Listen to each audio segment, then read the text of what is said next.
छनाला एको पल के दूरी न सहल सहाला ए हो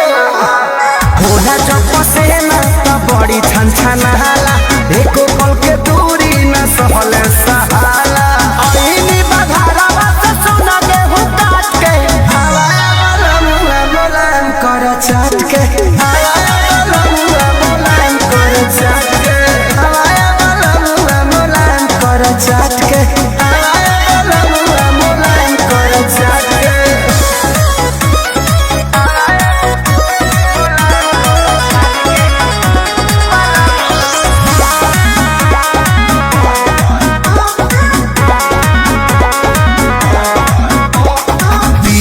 पवन बुझ मनावा के बतिया कट जाला दिन बाकी कटे नहीं रतिया